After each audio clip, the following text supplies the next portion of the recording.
नाशिक ग्रामीण पोलीस दलाचे पोलीस अधीक्षक डॉक्टर स्वामी यांच्या मार्गदर्शनाखाली विद्यार्थ्यांमध्ये जनजागृती निर्माण करण्याच्या उद्देशाने विविध शाळांमध्ये समुपदेशन कार्यक्रमांचं आयोजन करण्यात येत आहे।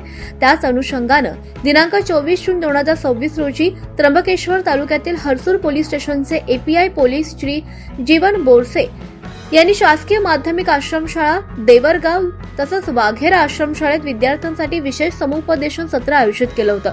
या कार्यक्रमात विद्यार्थ्यांना सायबर गुन्ह्यांपासून संरक्षण, सोशल मीडियाचा सुरक्षित आणि जबाबदारीने वापर, बालहक्क, महिला सुरक्षा, व्यसनमुक्ती, वाहतूक नियमांचे पालन तसेच शैक्षणिक आणि वैयक्तिक समस्यांवर मार्गदर्शन करण्यात आलं।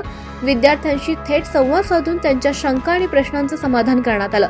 यावेळी विद्यार्थ्यांना तणावमुक्त शिक्षणाचे महत्त्व, सकारात्मक विचारसरणी, आत्मविश्वास वृद्धिंगत करण्याचे मार्ग आणि जबाबदार नागरिक म्हणून समाजात योगदान देण्याबद्दल देखील मौल्यवान मार्गदर्शन करण्यात आलं। या उपक्रमास विद्यार्थी, शिक्षक आणि पालक यांचा उत्स्फूर्तपणे प्रतिसाद लाभलाय।